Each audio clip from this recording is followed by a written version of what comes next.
Hi, good morning. Hello, good morning. Good morning. Yeah, Good there morning. was a bit of an issue with regards to the session not being open today, so that is why I guess you guys had problems today joining in. So apologies on that. I think we put in user authentication, which means that you need to have a Zoom login, which some of you don't. So that's absolutely okay. So let's start off without any further ado. The meeting is now open, and I guess a lot of other learners will also be joining in as we start. I was just briefly mentioning that I'm going to share my screen today, and we are going to be looking at doing a bit of an assignment discussion on the health and social care sector unit.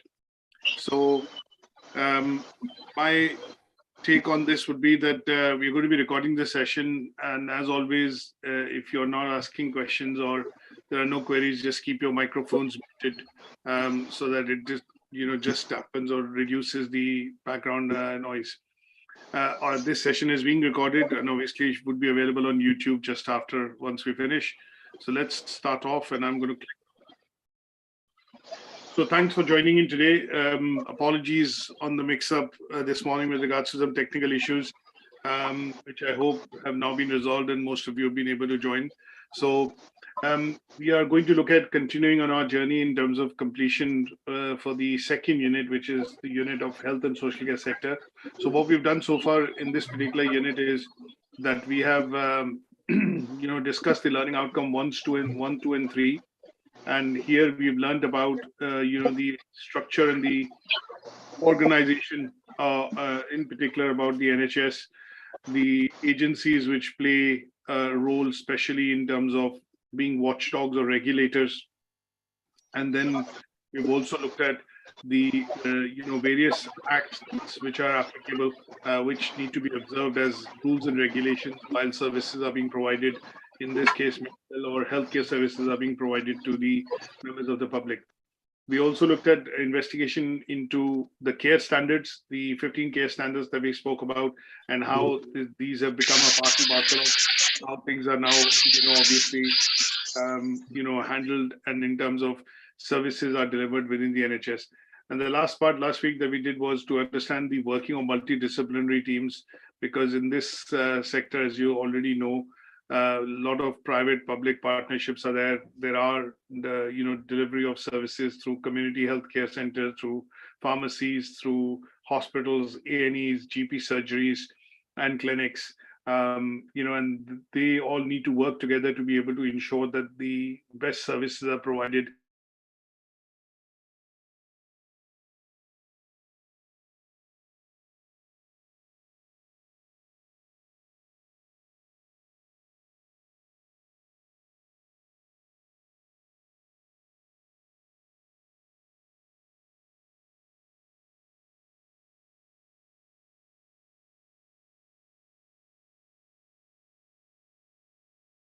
In terms of going through some of these bits, we have also looked at, various parts in terms of roles and responsibilities, different types of roles which people can have when they work within the sector. So we looked at things like, we are already, always aware of things which we get to hear about and read about in the news. So we know about healthcare professionals, we know about healthcare assistants, we know about nurses, doctors, GPs, but there is a whole lot of other people which work within this sector, and they could be people consisted of, physiotherapists, occupational therapists, it could be dietitians, it could be administrative staff, it could be care workers, it could be people in the administration, practice managers. They are also a part and parcel of this, particular sector.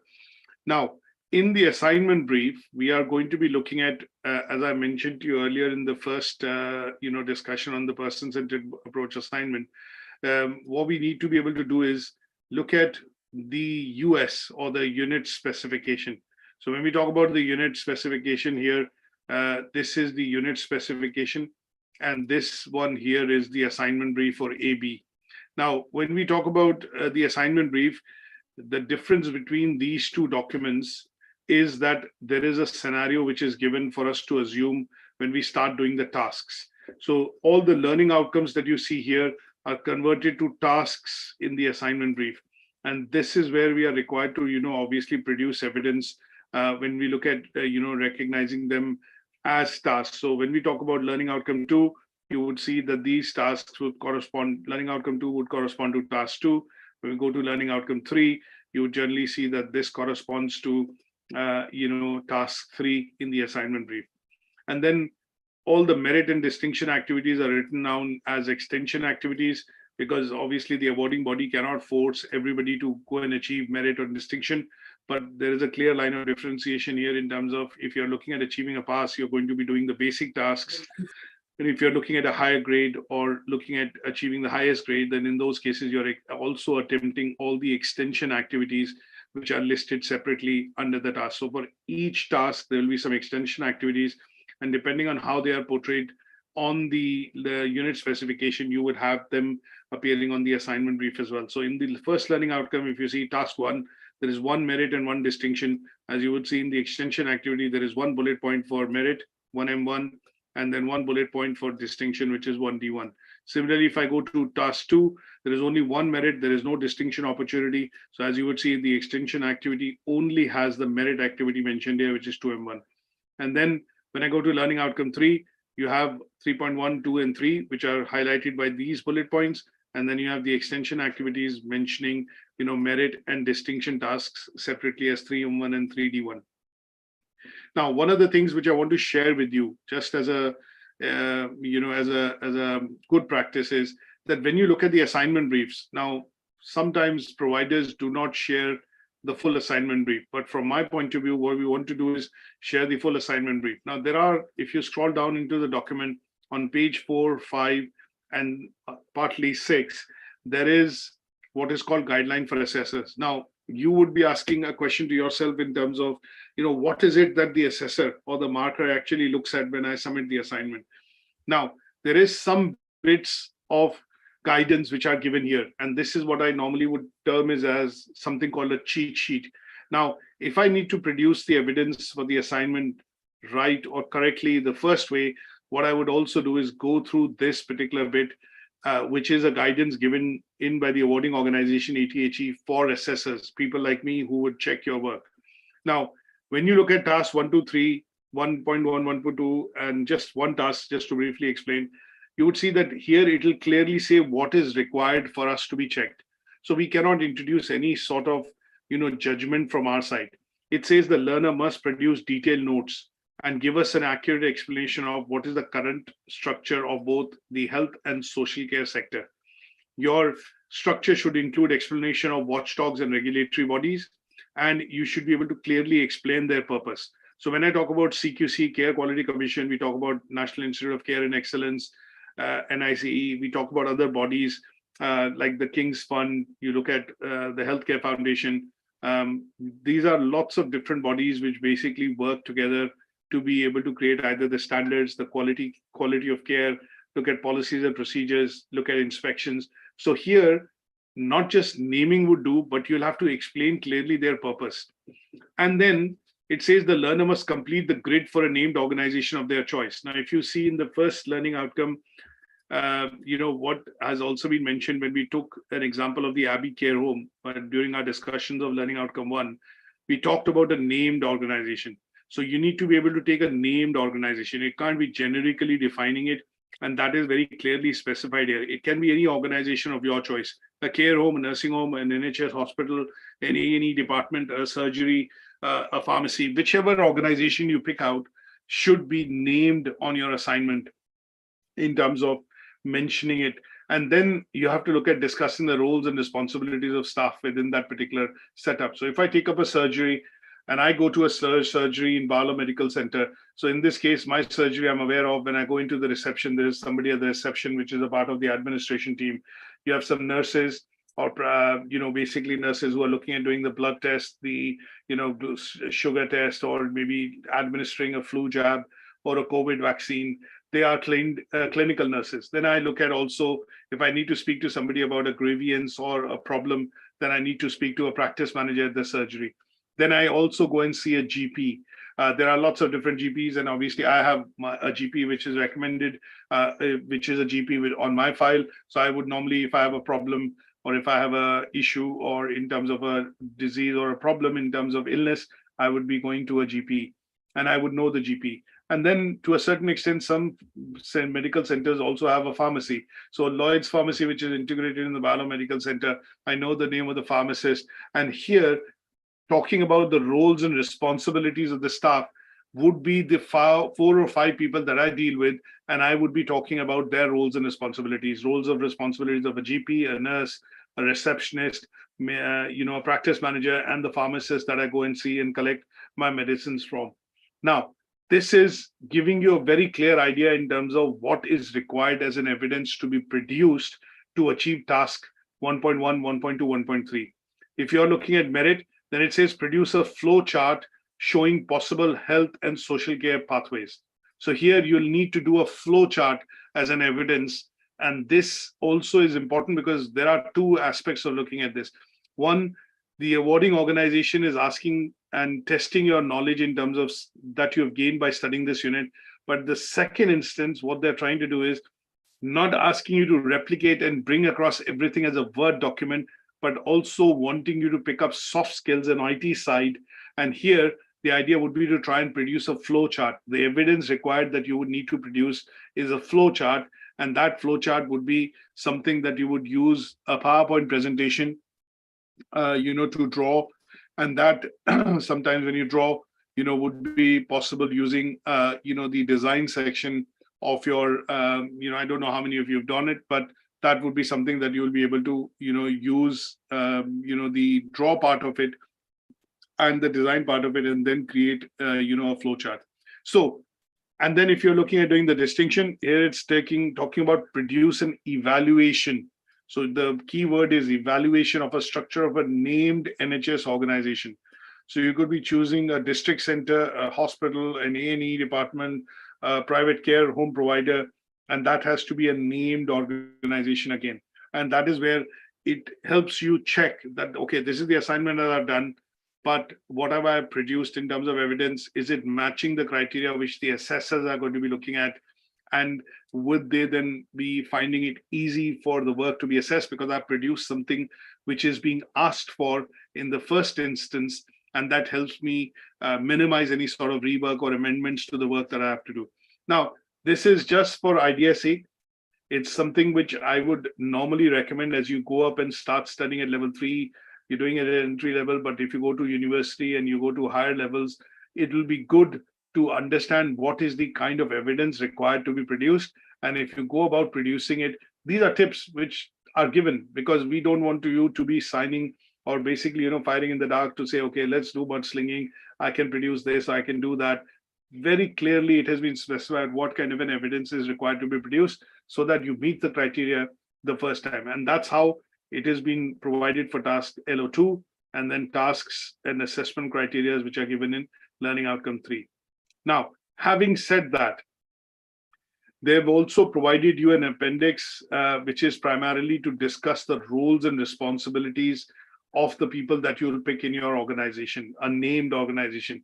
Now, that can be done in various ways, but in order to keep it consistent and requirement in terms of meeting the criteria, ATHE has given us a bit of a format to say, put your named organization. It's a table essentially.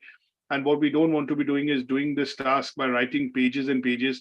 So obviously a table has been given. We are not looking at detailing a lot of things out. So a name of the organization, job title, if I put GP here, nurse, a pharmacist, a receptionist, or an admin staff, and then briefly 1, 2, 3 as bullet points. When you copy this into a Word document, if I have to show you how you would go about doing it, just copy this.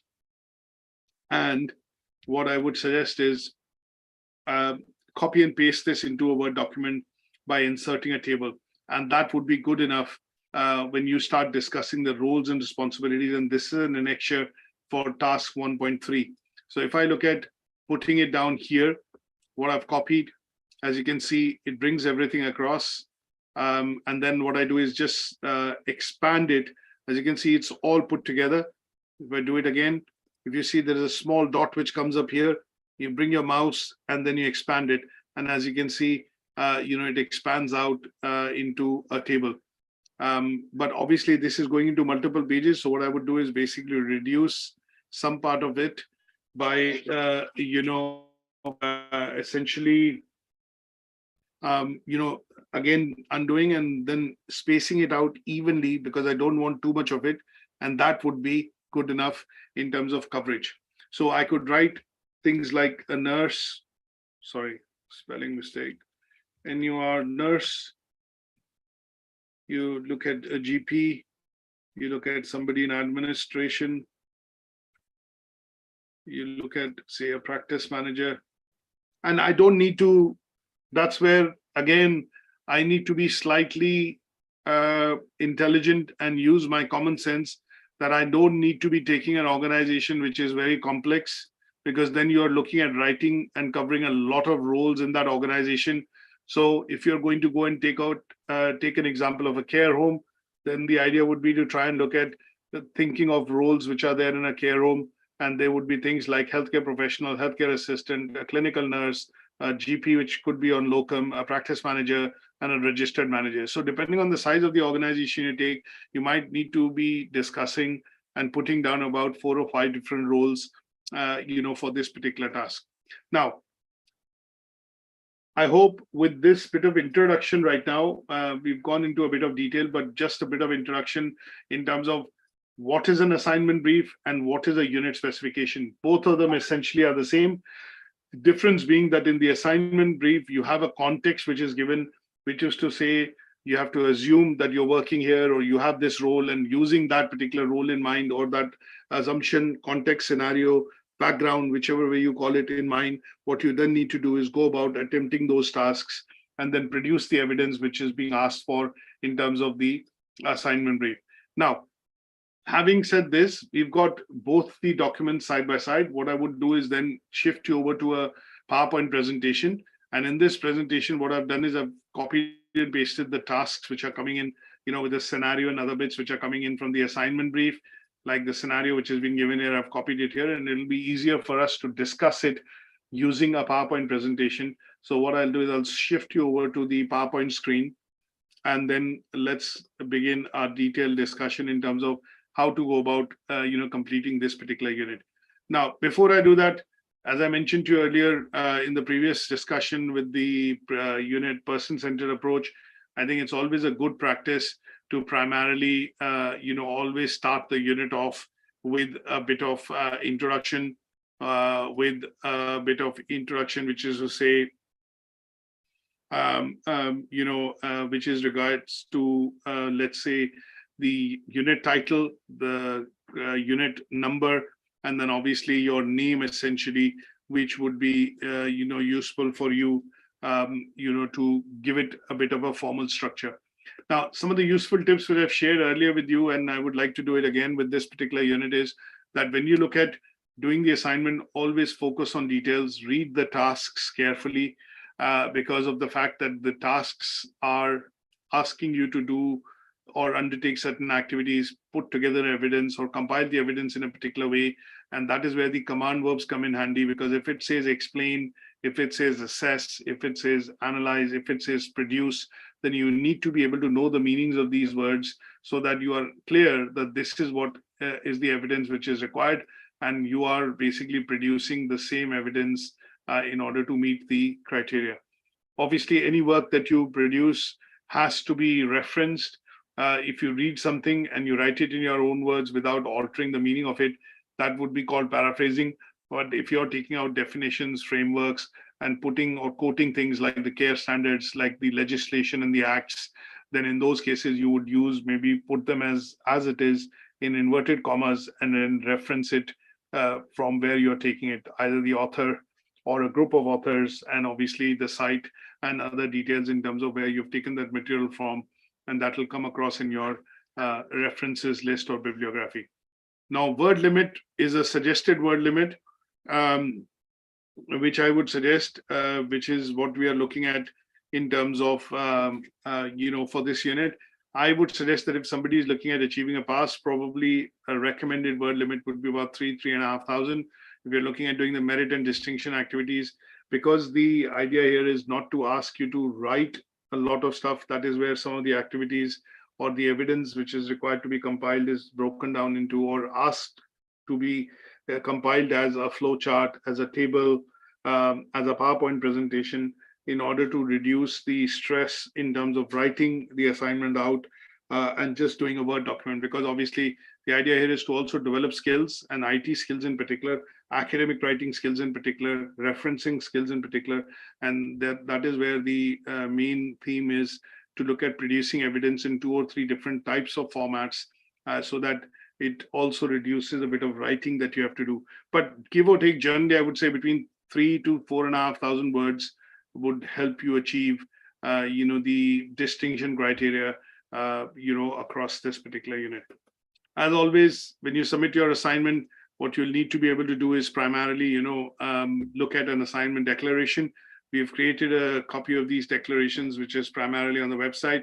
You need to just fill it once and tick all the 4 units, and that would be okay. And we will be, obviously sticking that declaration across with each of your assignments. You can also choose to do a manual declaration, which is up on Moodle, and that is a declaration of originality. You have to write your name, your registration number, the course name, and obviously, check all the boxes here, sign, and that can also be scanned and then sent across to us on the email. So in order to do all that stuff, it is a simple procedure that we've created on the website, and my suggestion would be to look at signing the assignment declaration, through the link. Now, if I go into the summary of the assignment brief is asking you to look at, cover theory, application, and examples. There are 3 tasks which are given in this assignment. Task 3 is a presentation. You'll have to produce a PowerPoint presentation. Task 1 and 2 are going to ask you to do report writing, which is essentially a Microsoft Word document that you would need to produce. And that would be, looking at, completing this particular evidence that will be required for you to be able to complete this unit. Now, going into the assignment scenario. Now, the scenario in the assignment brief which has been given is that you have successfully, passed an interview for a job at the administrator in a hospital. So you're assuming that you're going to be working as an administrator within the hospital, and your induction program and the recent meetings that you had with your line manager has informed you that you are going to be working for one of the largest employers within the UK, and that is the National Health Service. Now, the National Health Service, giving you a bit of a context background, is that they are providing public provisioning and private healthcare, and it's a combination that private healthcare and public providers, then deliver healthcare to members of the public. And there are lots of different types of organizations which are involved in providing some of these services, which could be voluntary organizations, public sector organizations, partnerships between public and private sector, and also just private sector providers. Now, in this assignment, you're about to start your work on the induction program. That means you've joined in an administrator within a hospital. You are going to go on to a bit of a training program, and this training program will require you to build, your own personal file, which will be consisting of a number of activities that you would do, because this will maybe be helpful for you in the future, because when you start to look at doing or taking up jobs, you'd be able to refer to this particular file, which has evidence of what you have been taken through the induction program. Now, this is a pretext. This is a background which the assignment is asking you to consider. And with this in mind, sometimes I have learners who have no practical experience or working experience within this sector. So sometimes giving you a context to say, can you assume that you are now a successful applicant who has landed this job? And that successful applicant is now undergoing an induction program. And with that assumption in mind, you go about, doing the tasks. Now, the first task is asking you to produce detailed notes. So because it's asking us to produce detailed notes, we are inferring that there is a Word document which is required. And these detailed notes essentially could also be done on a PowerPoint presentation. But I would suggest read the task carefully, because it's saying produce. That means you would need to make notes. Now, the first task talks about explain the current overall structure of health and social care sector, giving examples of key elements of provision. So here, what I mentioned is we have covered this in Learning Outcome 1. If you see our Learning Outcome 1, And if I just briefly bring this across, in terms of the teaching and delivery that I've done, what I've done and I've ensured is that when you start doing your assignment, there are tips which are given in terms of where this particular bit of evidence will come from, or which particular assignment presentation you would be looking into to be able to cover this particular task. So if I now just briefly share my full screen again, just to bring this into a bit of context. So as you would see that, this is the first learning outcome presentation that we used. And in this presentation, if I say overall structure of NHS, so here we are talking about current overall structure of health and social care sector. So again, we will be going into this particular chart or this particular chart, and that would be providing us the details of how the National Health Service is actually formed and how it delivers services to the members of public. So if you look at this particular organization structure in particular, which is for England, as you can see, the Department of Health and Social Care on the top, you have NHS England, NHS Improvement, which is basically NHS Constitution, and then you have the regulator called CQC. But these are the pegs or the blocks, building blocks through which the NHS delivers the services of health and social care service to the members of public in England. And it consists of, clinical commissioning groups, health watch groups. It consists of partnerships between private and public sector, GP surgeries, pharmacies, hospitals, care providers, ambulance services, and then also social care providers. So if we have to cover this particular task, what we have to do is look at this particular chart, put this into the Word document. So if I have to look at, doing this particular task, how would I go about doing it? I just basically insert a page here. And if I start with the basic bits of doing the assignment. So what I would want to do is essentially leave the first page out as a page which will be used for table of contents. And then I will write the name of the unit and, the title.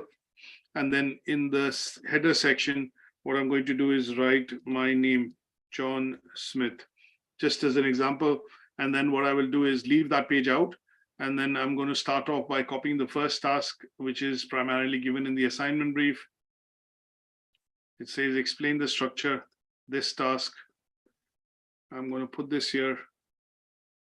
And then underneath that, what I'm going to do is use this structure, which has been given, to primarily explain, the healthcare system. So this particular structure is what I need to explain in terms of detailing out that what is it and how do we go about, using this structure that we have in terms of infrastructure, which is the GP surgeries, the hospitals, the A&Es, and how do you get, care from it is what you need to be able to describe. So there will be 50 to 70 words that you would write about here. And these 50 to 70 words that you would write out would primarily cover this particular task in terms of covering it. Now, when we go to the second one, it talks about, explain who are the watchdogs and regulators. We are going to be obviously writing the task down here. Now, for this, as you can see, I have mentioned that, we need to talk about some regulators. So this is the description. You can, look at and write it in your own words. You can use this particular structural chart as well to explain the task 1.1. And then if I go into task 1.2, which is primarily looking at talking about regulation, we need to be covering CQC in particular. So it says watchdog and regulators. We need to be able to cover some of the others. There are about 21 different other bodies that we have discussed. The General Chiropractic Council, the Medical Council, the Nursing and Midwifery Council, the GMC, which is General Medical Council for GPs. But you don't need to discuss all of them. About 2 or 3 of them, which are going to be, regulators, and they would be helpful if you cover this particular task up in this particular fashion. And that is where you will be able to look at covering task 1.2. Now, in task 1.3 of the first learning outcome, it is talking about you using different roles and describing the different roles and responsibilities of members of staff working within a named healthcare organization. So this is where this template comes in handy. So what you would primarily need to do is do a bit of search on Google and then look at picking out a named organization, a care home or an old age home or a hospital or a surgery, and then discuss and mention their roles and responsibilities, what qualifications are needed for their job, and what does the who does the person report to in the organization. And that is where you would need to cover and complete this particular side of the table. And this would help you complete task 1.3. Now, if I go into the merit and distinction criteria, in the merit task and the criteria, it is asking us to produce a flow chart to show possible health and social sector careers. Now, this is an example of a flow chart, which I've taken up from Google, but you might, and this is quite a complex structure, because if I look at showing you slightly detailed description of how this looks like, this talks about pretty much all the kinds of roles which are possible within the health and social care sector. So this is a very detailed flowchart. Now, you might not want to draw this in that detail, but the idea here would be to look at creating a flowchart which will primarily be showing, the possible careers that people can have within the health and social care sector. So here, my suggestion would be, when I look at 1M1 in particular, the task, you would be looking at, say, covering and taking the same example of the care home, the NHS surgery, or the hospital, or whatever you have taken in your roles and responsibilities, task 1.3, follow up, and then use the same organization and basically draw a flowchart of, how the, roles of professionals are there working within the organization. So if I go back to what we had discussed was Abbey Care Home, and in the care home, what I know is that there are health care assistants, there are health care professionals, there is a registered manager who basically is the registered manager for the care home, and he or she takes care of, registered manager takes care of the standards and the compliances which are set by CQC. You would have nurses, you would have, say, physiotherapists, and because obviously this is therapists. So this is basically because you have, people working within and providing services to the elderly, or maybe the aged people who have aches and pains. Obviously, you'll have, somebody working as a physiotherapist. You have a GP or a doctor essentially on call at the care home. And there could be other staff, which is administration staff, operations staff, and things like that. Now, this is where what I would need to do is basically draw a flow chart to understand what and how they would work through their career roles if they were working within this particular sector. So people who would become care assistant, professional managers, nurses, doctors, and we would need to show a bit of how they would get to this particular stage. And this would be done using either a flow chart or a mind map that you could use, and that would be useful for you to understand the career progression pathways which are available to people within this sector. So how would you become a healthcare professional?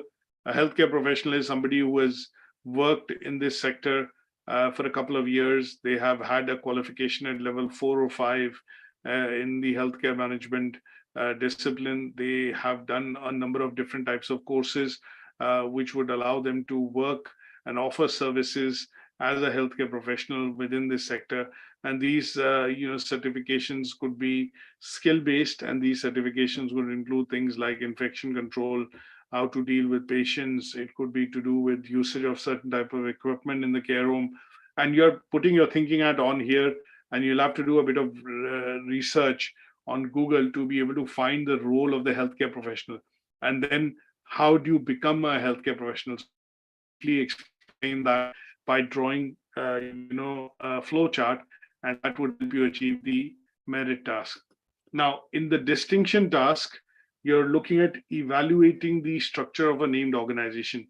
So here I would suggest is that, again, follow through up on the same organization that you've had as an example in your assignment, if you've taken a care home, take that same organization and drop the structure of that organization. So here you have done a table, but what I would suggest is draw an organogram or a structure. So when you look at drawing an organogram or a structure, what that would do is show who's at the top, who's at the management level, who's at the front end level, who's at the worker level, and that would be showing the structure, of the organization. So if I do 1D1, and if I start drawing out a layout in terms of the structure of the organization,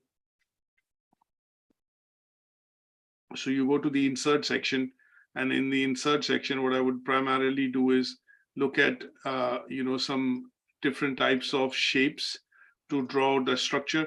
So I would probably start, say, from drawing out a structure which is like this, and that would primarily be, say, the chief executive or the CEO of the care home, or a director, whichever way you want to call it. And then I would go down and again, go to insert, choose a different shape this time. And in the shapes, what I would do is primarily look at drawing up, an arrow, and that would primarily be, looking at providing how the structure of the organization is. So it will take a couple of minutes for you to put, everything together. But the idea and thereabouts is to look at replicating this. So once I put this in here, I can copy it and paste it. And then what I would also do is, in order to make sure that everything is coming onto this page, what I'm going to do is do one thing. I'm going to start this on a new page. So when I go to insert and I do a page break, so this goes to the next page, what I can do is go to layout and change the orientation of the page to landscape. But I don't want the full assignment to be landscape. So what I would do is go back in and here, go to break, next page, and then go to the orientation and change it to landscape. So as you can see, all the other pages on the assignment will remain portrait, but this particular page on which I'm drawing up the flow chart of the named organization would become a landscape page. And that would make it easier for me to, put the structure of the organization across, assuming I am looking at putting a few key members, within this particular structure. And then you could probably insert one double-sided arrow, and that could be linked in to, show that these are, people reporting into, this particular head or, the role. So it's a case of replicating again, copy and paste. You don't need to insert everything again. Just copy this, and then I paste it again. And then I just point it to this particular direction. So as you can see, if you have, say, for example, if I mention here somebody who's the registered manager, assuming I'm taking the example of a care home here. So what I would do is registered manager would have, nurses. It could be healthcare professionals, HCP. You have healthcare assistant. You have administration staff, and then you also have what are called partners or suppliers, third-party staff. Because in the care home, you'll have third-party staff, people who are coming in for, collection of garbage, maybe delivery of medication, pharmacies, they would be third-party staff. So here, what I would do is, this is the first layer. And then if I need to put a second layer underneath, what I would do is copy and paste again. And then there could be nurses of different types. So if I make this small slightly, copy and paste. So there could be different types of, nurses.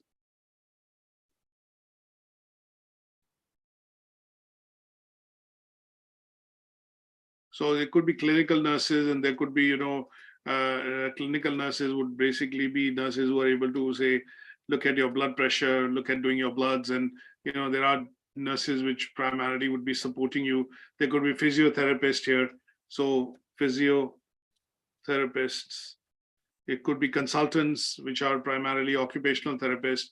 which are offering you therapy on a certain thing. And this is where you would be looking at drawing the structure of the organization. Now, once you've drawn this structure of the organization, what we are going to go about doing primarily is, and then once you've drawn this structure, you select it, right click on it, and you can group it together so that you are able to, keep this as a single image. And then what I would do is basically write it here. And this structure is, say, Abbey Care Home, Manchester. And then you describe, the various roles and responsibilities of people who are working within this structure and how does it deliver services. And that would come across, and help you complete the distinction criteria in this assignment. Any questions on this so far? So we've discussed task 1 in detail, and I've been showing you parallelly in terms of how to go about, doing the assignment as well. So any questions at this stage?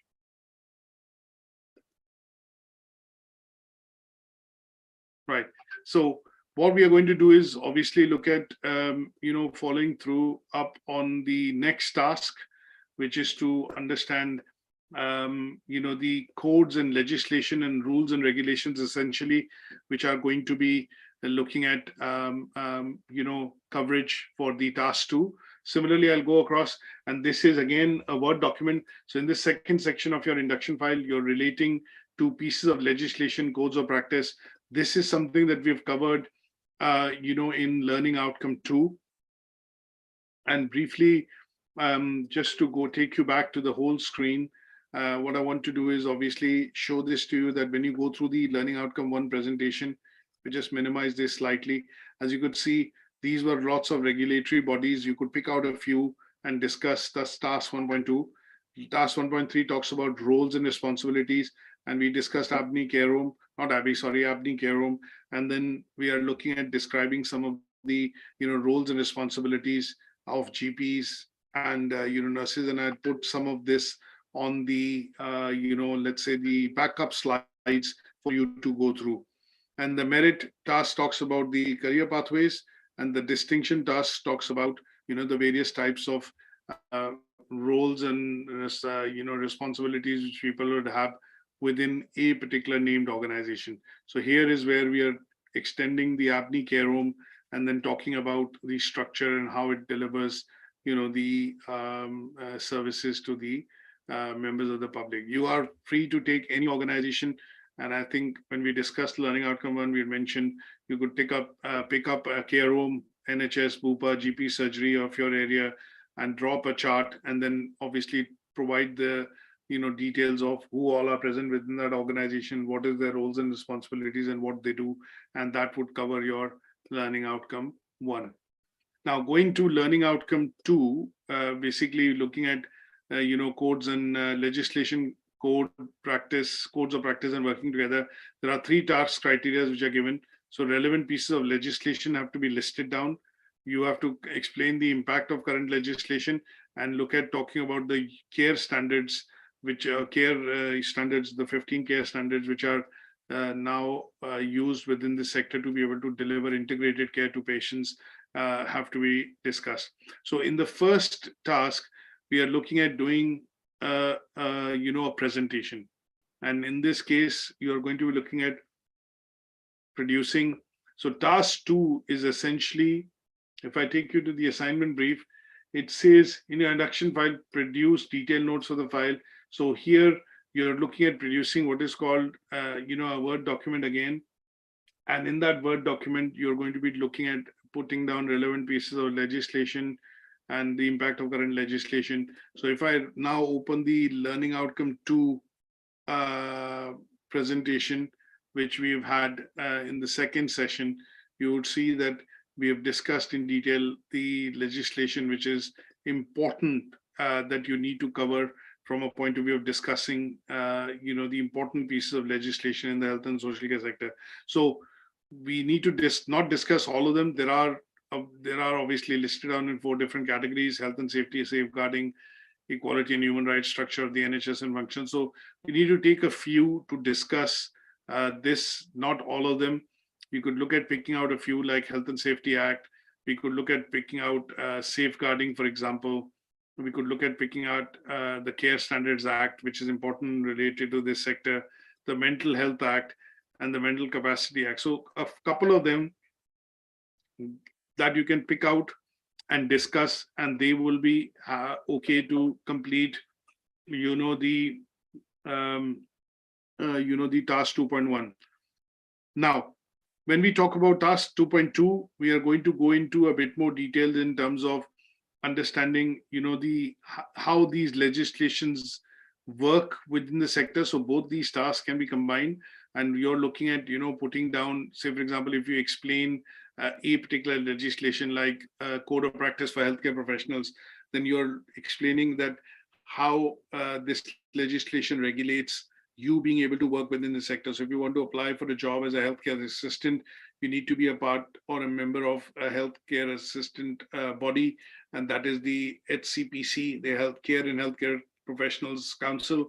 And if you're a member of this body, you're listed in the national database of healthcare professionals. And then employers, if they need to look at obviously employing you, they should be able to pick you up from that database and look at employing and giving you an opportunity to work within the organization. Now, from that aspect, essentially, when you look at what we also need to explain here would be that how do you go about ensuring that this is then followed through within the organization, so within the place of your work. So when I talk about essentially discussing that how this piece of legislation governs the working within the health and social care organization, you'll need to write it down in a few words, which will primarily explain the key bits of how this legislation affects working of individuals working within a hospital or a care home. And assuming if you take an organization at the start, my suggestion would be to follow it up and follow it through essentially, and use the same organization for the purposes of referencing examples in terms of doing all the tasks related to the assignment. So generally speaking, when we look at discussing this particular part, which is related to the health and social care sector, and then talking about the legislation and how it impacts, what you're looking at primarily mentioning in this would be things like, if I have to give you some tips, which would be things like, say for example, if I discuss the General Medical Council Act or the Dentist Act or the Healthcare Services Act, then what I would be looking at discussing is that the legislation basically helps to provide proper care services towards, say, for example, preventive and wellness services. It could be for chronic illnesses. In some cases, we would also talk about mental health and substance misuse, alcoholism, drugs, and things like that. And they ensure that relevant people with relevant background, qualification, training, and experience are able to work within this sector to be able to provide the quality of services which are required to be delivered from this particular setup, the care home. And that is where the impact of legislation would be explained. One of the other ways that you could do this would be if you pick out a care home, and that is what I would recommend, is that you could also say that CQC, the Quality Care Commission, actually does annual inspections once in 3 years, and the inspections are primarily done to check on the standards of the care standards and the 5 basic standards which are prescribed by the CQC. And if they find failings within those standards, then there are sanctions which are put on, fines which can be imposed. People can be they can be losing their jobs, and in some cases, if it's a severe let's put it this way, there is a serious offense which is being committed, or standards have been failing and it has led to the loss of life or death, then in those cases people can also be pursued for criminal charges, and even the care homes being shut down by CQC. And that is where the current legislation ensures that deaths or serious illnesses do not happen, and obviously the care standards don't slip, which means sanctions and other repercussions if the care is not being provided in the fashion which is supposed to be prescribed or provided in terms of the organization's standards is not missed. Now, the last task of your task 2 talks about discussing, the values, the care standard, care standards that are normally meant to be followed within the sector. So, in this case, when we talk about the care standards, so what we want to be able to do is primarily talk about, the 15 care standards which are required to be essentially followed through, in providing care to members of the public within any particular setup.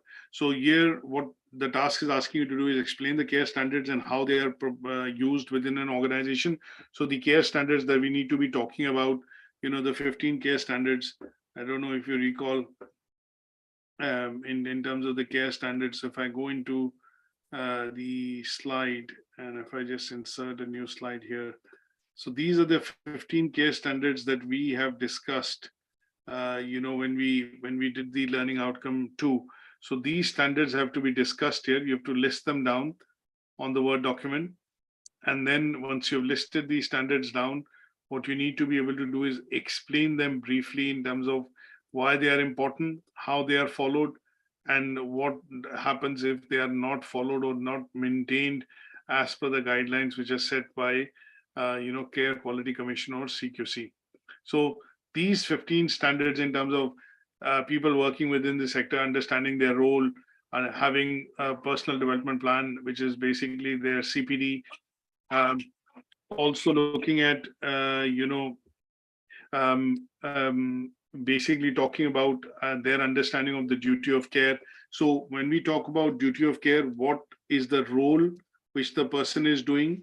And then what is the moral and legal obligation which the person needs to have to be able to ensure that he or she's, safeguarding the well-being of others while delivering on their responsibilities while working within a care home or a particular setup. So in terms of duty of care, it is very clear that if you're a nurse, then there are certain legal obligations that you need to look at, and there's a procedure that you need to follow, and that is what needs to be explained in duty of care. So these 15 standards, what I would suggest in is about 50 to 70 words you would need to explain, and these care standards would essentially then end up covering, the tasks 2.3. So task 1 and task 2 primarily, when you do, they are more about understanding. So if I look at task 1, it talks about understanding the organizational structure. So here you have to do it theoretically. In task 2, it talks about investigating. That means you have to go about doing your own research to find out what are the current legislations, what are the main acts which are employed in terms of providing services within the National Health Service. And then from there, you are talking about, a few of them which are considered more important in terms of helping to maintain standards and quality of care within this sector. And then we are following that up in terms of explaining the care standards, which are the 15 care standards again, and then explaining the relationship, which is in the merit task. You're trying to explain the relationship between person-centered values and care standards. So if we talk in general about, the 6 care standards, these are the 6 care standards, which can be further detailed out into 15 points, which the CQC, looks at advocating when they look at the roles of people working within the sector. So you have the person-centered values, again, the 6 person-centered values or 8 person-centered values as they've been expanded slightly over the years. So you talk about the relationship between these two, and that would be covering, your merit criteria, for task 2.1. So when we look at, the concept of person-centered approach, and we need to look at the healthcare standards, they tend to be the core part of what and how the judgments are made, and how services are provided to patients within the sector. So you could use a table like this, what I've done, basically list out all the PCA values and then list out all the care standards and then briefly go about explaining them, because the task is asking you to do explain, what is the relationship between the two. It's not asking you to assess, analyze, compare. It's just asking you to explain. So a table would do in terms of covering both the the values and the care standards, and then writing about 50 words to explain how they are related would be accomplishing this particular task. Any questions on this so far? Task 2.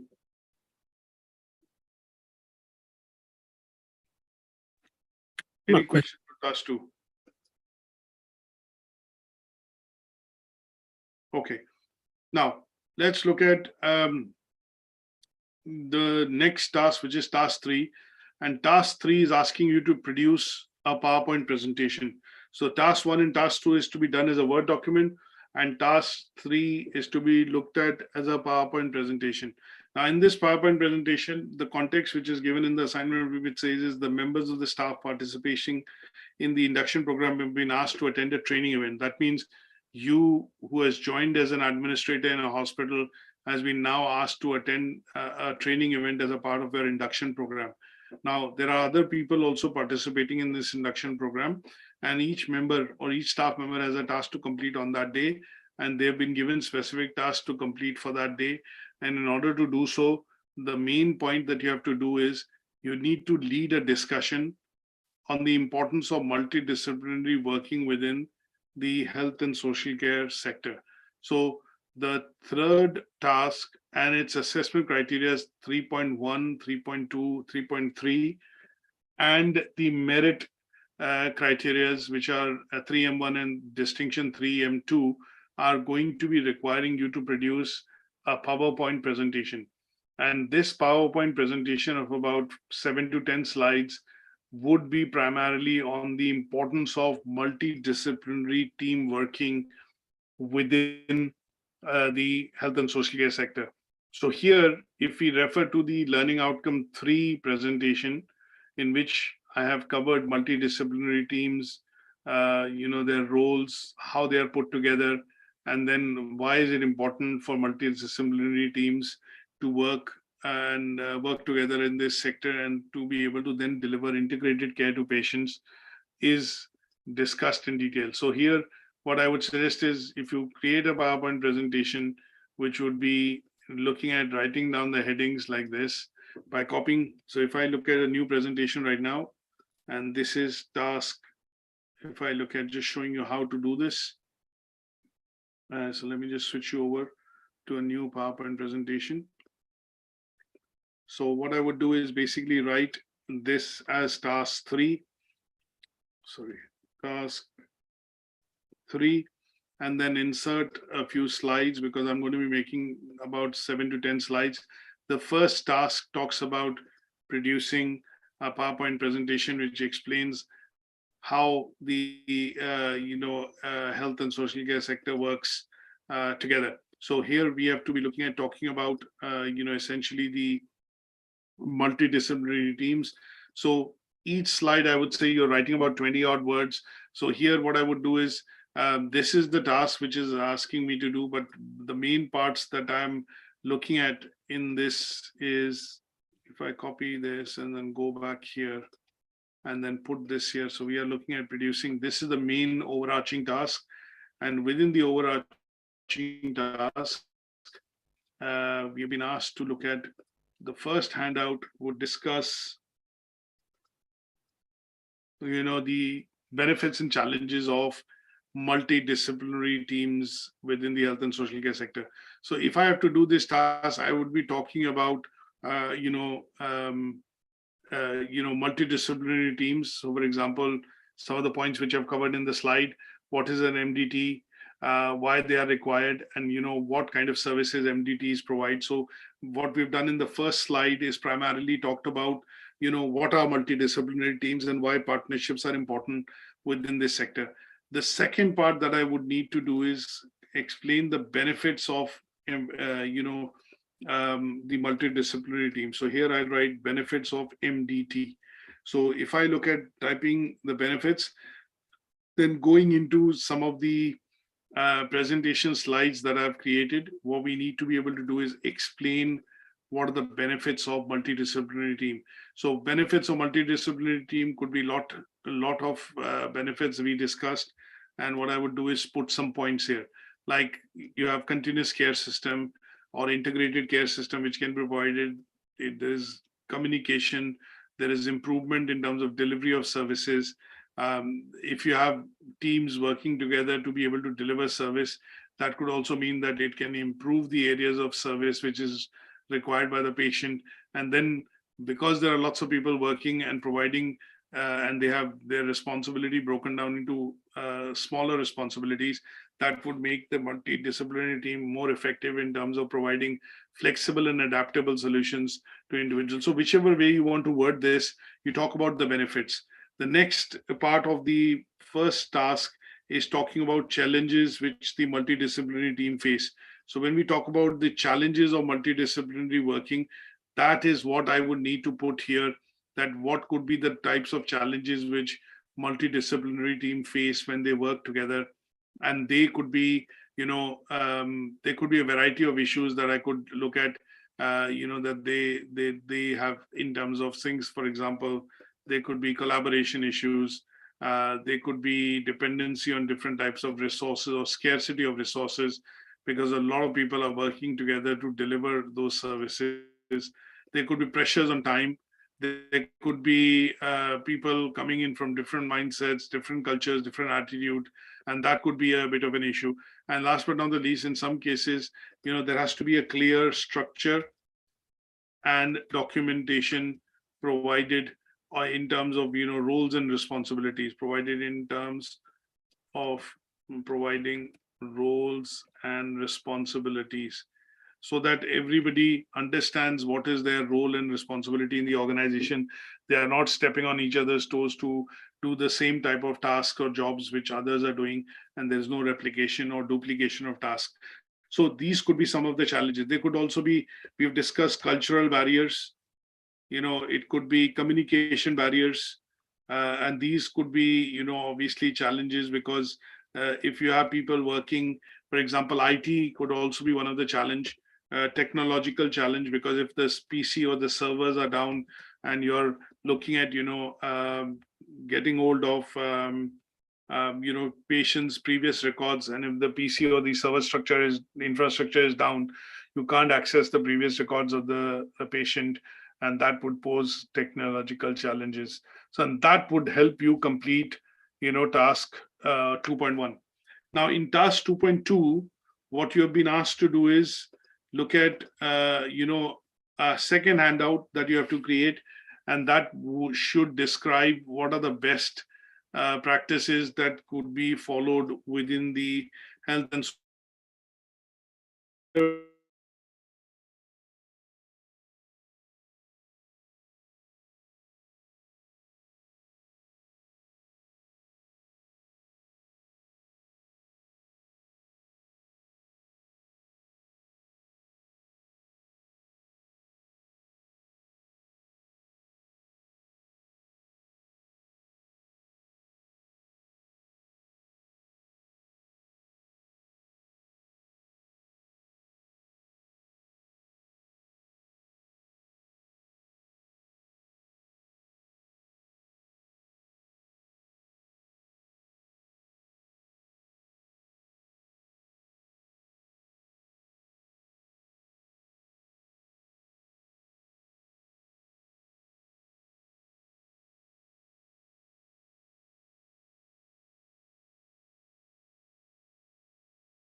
and use these machines primarily, from a point of view of providing care to the patient. Now, when I look at, the distinction criteria, here it is asking you to look at talking about, the assessment of potential consequences of if the standards are not followed, if the regulation is not followed, how do you go about what suffers, what are the consequences if the standards are not followed. So here we are going to be talking about the impact of various standards, which essentially mean that they have not been followed, and what that could mean from a point of view of challenges that it poses primarily for people working within this sector. So if, for example, let's put it this way, it says make an assessment upon potential consequences. So when I talk about make an assessment of potential consequences, what we are looking at is talking about the consequences of not following the procedure.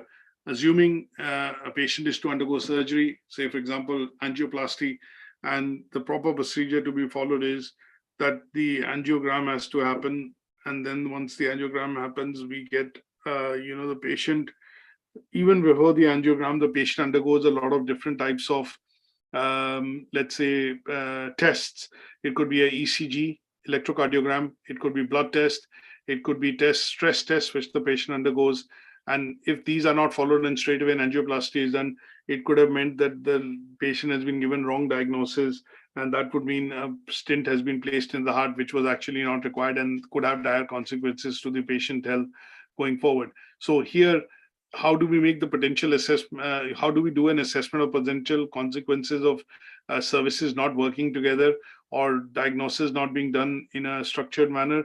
Would be looking at what is normally required for it to happen. So if you complain of chest pain, you would probably go to the GP first. They will measure your blood pressure and ask you to do a few tests.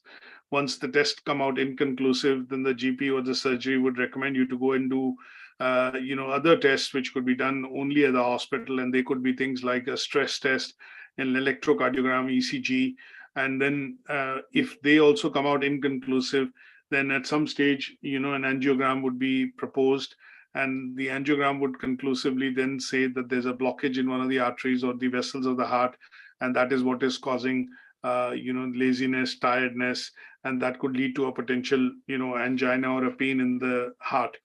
And then it could also have potential consequences in terms of if it goes undetected, then the person could face or have an heart attack, and that could mean loss of life or leading to even death. So if this has to be treated, it has to be treated on time, and if the treatment is not provided on time, then the person's health is being put into, his life is being put into danger.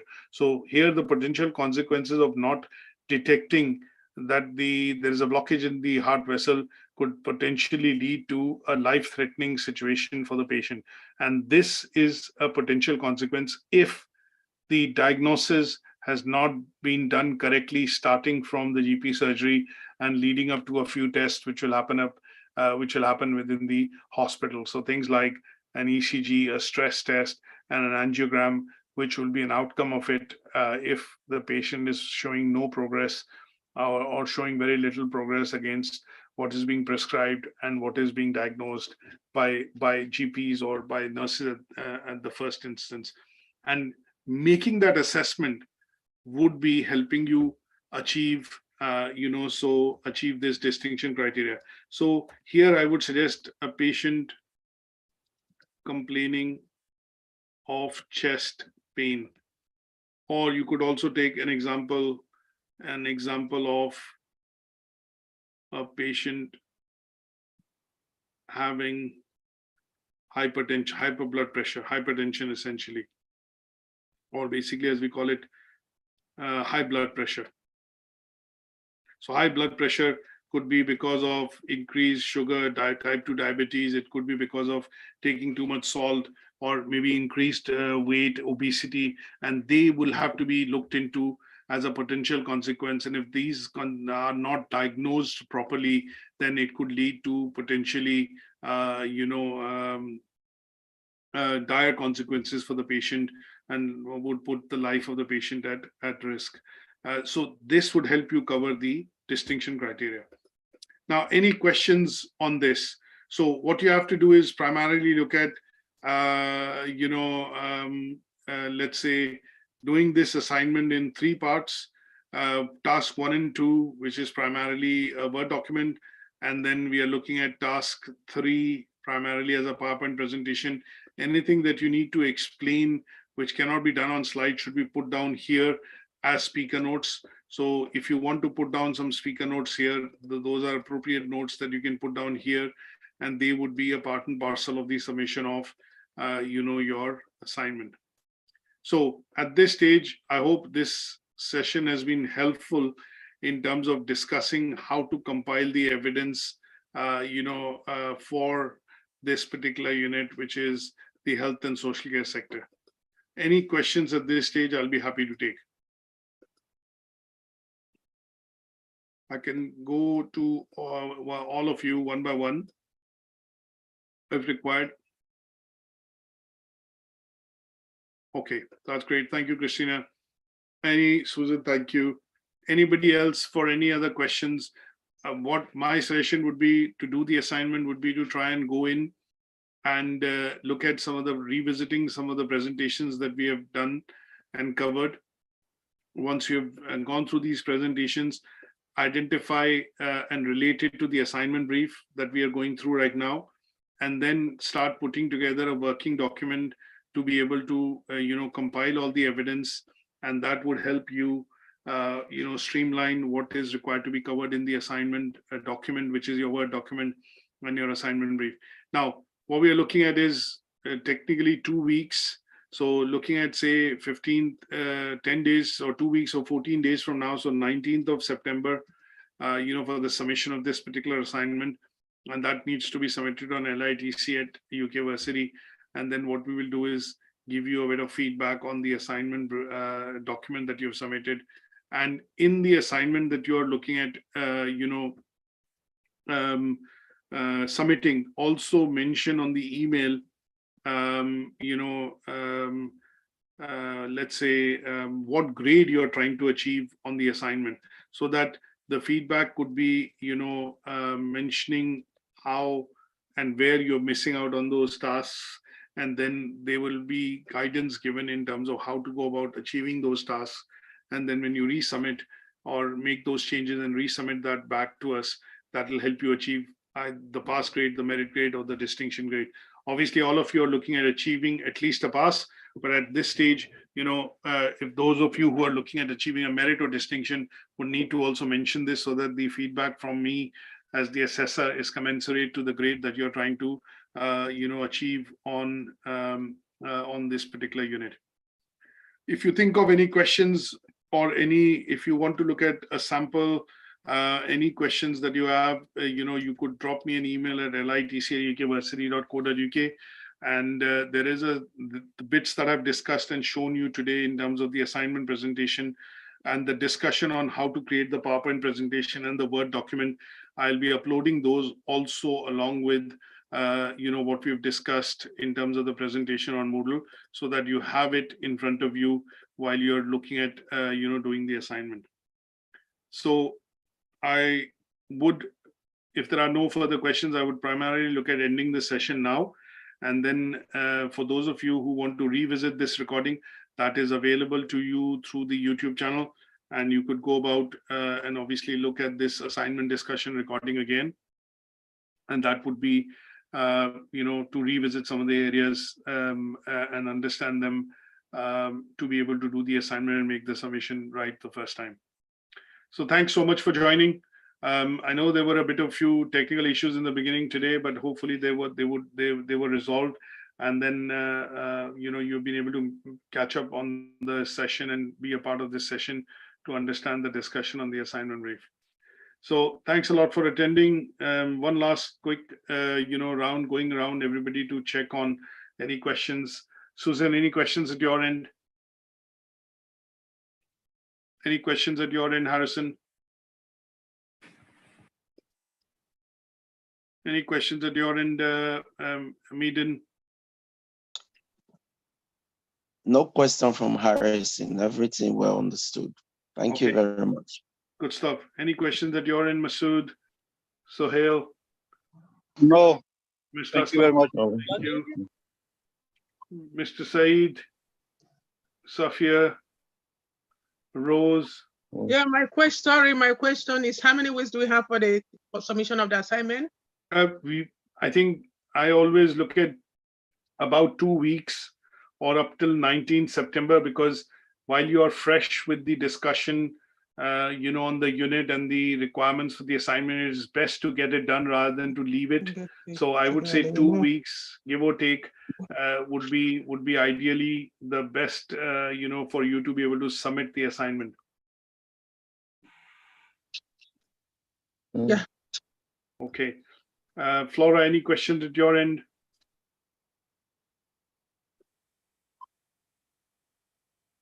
Okay. So if you need any copies of the recording or presentation, you should all have access to the Moodle, and the Moodle part would essentially ensure that you have the presentations that we have discussed and used. We also would then have the access to the recordings and the assignment brief, so that you're able to, do the assignment and complete it and submit it. We'll be obviously meeting tomorrow again to start the next unit, which is communication skills in the health and social care sector. That's a new unit that we'll be starting tomorrow. So I will be sending out the codes by 10 a.m. Tomorrow morning, and we'll obviously see you and speak to you then. But until tomorrow, take care, and thanks for joining. And if any questions and queries, feel free to get back to me on email. Thank you very much. Thank you. Thank you. Thank you very much. Thank you. Thank you.